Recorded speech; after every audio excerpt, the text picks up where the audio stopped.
So now he's going to soup kitchens. Mm-hmm. Only soup kitchens will give you food poisoning. I got it that way. Really? Yeah, they're serving you. They're serving leftovers. They're serving stuff that's given to them because it's already starting to go bad. The soup kitchens don't go out and buy from Dominion store. They get what Dominion store is throwing in the garbage. Wow, I didn't know that. Oh yeah. Wow. So do a lot of people get sick? Sure. From I can't say how many, yeah. but I know I did. Yeah. Have you seen like a lot of people in the streets get sick from it? Well, they're sick from so many things that it's... You don't know. You know, can't like, trace it. death and sickness are part of being homeless. I mean, it's a death sentence to be homeless. They can't just take a gun and shoot all the poor people, so they're going to give them a death sentence by putting them out in the street. So, now he's on the street. He doesn't have money. He's trying to eat at soup kitchens. So he's panhandling. So he tried to panhandle. So he comes along, he's panhandling, so what do? They put him in jail for panhandling. Yeah. Well, Or, before they put you in jail, they usually give you a few tickets. yeah, they give you a few tickets, which is an Which- interesting fact in itself. Which, like, who in the hell can pay them, first of all? Mhm. But here's the interesting thing. The tickets go against your driver's license. Mhm. So here you are on the street, and you're hoping that maybe you'll find a way back. But basically, the only thing that's left for you that you can do is get a job driving. So they take your driver's license away. Make sure you can't get back. And you get convicted and you don't pay it. You've got to pay it before you can get your driver's license back. Oh. I've got over $2,000 worth of tickets against my driver's license. I'll never drive again, legally. Which means that if I was to go out and look for a job, about the only job that I could expect to get would be driving. Only I can't get it because I got no driver's license anymore.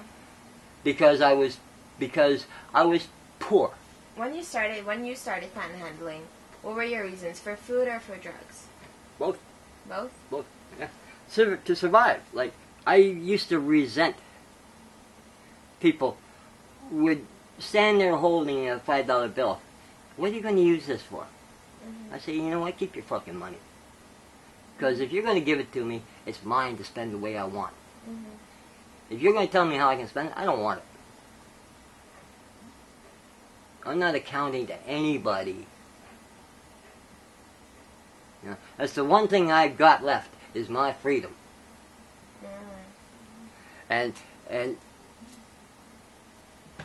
that is the one positive side of homelessness, is that it's about the only free people left in this whole society. And that's why so many people hate homeless people. They don't do it. They don't know it consciously, but they're jealous of their freedom. How many people are from what you've seen, are panhandling for drugs as opposed to for food?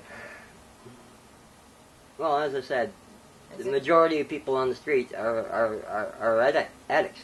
I mean, they have to be addicts to be there, because it's the only comfort they have. So it's not a matter of drugs as opposed to food. They're panhandling for the things they need, and one of the things they need is their drugs. But that's just one of the things they need. And that's the important thing to remember. Is, like, you can't say, well, I'm just enabling them to do drugs. Listen, an addict is going to get his drugs. He needs his drugs more than he needs anything else in life. That's the way addiction is.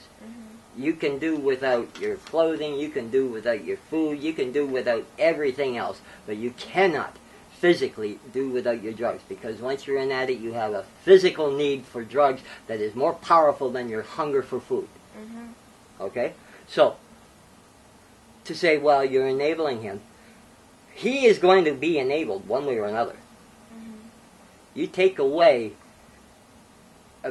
basically a harmless thing, like asking for a few dollars, and he's going to start taking the money from somebody. As we get more and more harassment from the police, more and more laws being created to penalize people for being poor, the closer and closer we're coming to the time when violence is going to erupt. And it's like, I know from, like, I talk to a lot of my homeless friends regularly, and the mood has changed just in the last couple of years, from pain and sorrow and acceptance to anger, severe fucking anger. Excuse the language, but That's okay. anger.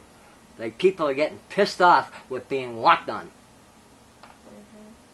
And when they get pissed off enough, there's going to be some real violence in the city like there used to be in the States, where you see the whole sections of town in flames because there's getting to be so many people in that situation that the riots will come.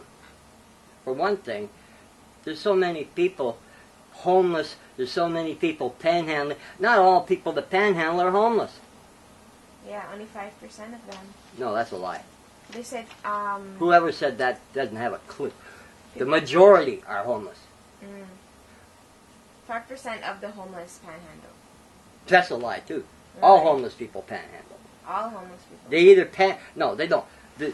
There are different levels. There are different trades within the homeless community. Panhandling is a trade. Another trade that some people specialize in is boosting, which is stealing from stores. Another trade that people specialize in is prostitution, both male and female. And most of the people, another trade is squeegeeing. Most of the people that do one of those things don't and won't do any of the others. They'll do their specialty. Now, whether it's, like I know two people that call themselves bikemen. Their street name is Bikemen. Two of them. Bikemen. And where they got the name is they make their drug money and their living by stealing bicycles. There are people that specialize in breaking into cars and stealing the packages that are in them. There are people that specialize in breaking into offices when they're closed. And they do pretty much exclusively that. So panhandling is just one of them? Just one, yeah. Wow. But it's the majority. More than half the people that survive on the street do it by some form of panhandling, either by squeegeeing, which is basically a form of panhandling, or by just sitting on the sidewalk, or like I did, I invented a new kind of panhandling. It was a hybrid of squeegeeing and panhandling. I met a squeegee kid who said, "Come on, try squeegeeing. You'll make more money than panhandling." Which you do. Yeah. Because it's a panhandler every 5 feet. You know, like you can only give to so many. But so I went down, I tried it, and I squeegeed one car, and I made a mess of his car. And the guy gave me $5. He just got out of the car wash, and I squeegeed it and made a mess of his window. He gave me $5, but I said, "No, this is not right." So I said, "The heck with this." I put the squeegee away, and I just walk up with a cup for some change at the light. Yeah. And I invented panhandling cars, so they made that illegal. Yeah, it is illegal to squeegee and Or to panhandle. Okay. TTC traffic. The cops come along and want to give me a ticket. I say, "Buddy, I got what they call an existing non-conforming use. I was doing it before the law." Ah, what did they say to that? They start writing the ticket. I said, "You think they're going to pay this?" I mean, write me a few of them, man, if it makes you feel good. But it's gotten now to the point where they got frustrated because it's a joke, and panhandlers treated it as a joke. So now they throw them in jail. Yeah. Well, you know, it still is a joke because, hey, man, it's 20 below. I haven't been eating because I'm getting really wired on the drugs. I need a break. Oh, good. You want to put me in jail? Good. I could use a rest. It's like going to a resort when you're at that stage, and all your buddies are there anyhow. You know, more people in than out. Wow. So it's not a penalty. Have you been thrown in jail for panhandling? No. No? No, I'm too smart for that. Yeah. I'm good with the cops, too. Like, I've had cops threaten me, and I've turned them around and had them give me money. Wow. Yeah. Like, I'm pretty good that way. Master of words. Yeah. Yeah, I'm powerful. So, and it served me well, because I'm a little guy, but there's nobody out there would screw with me. Nobody, not homeless people, not drug dealers, and not cops. They wouldn't screw with me. Because they knew that I wouldn't take it. Yeah. And they knew that I'd back it up. And I didn't care if they beat the crap out of me. I was going to hurt them before they did. That was my philosophy.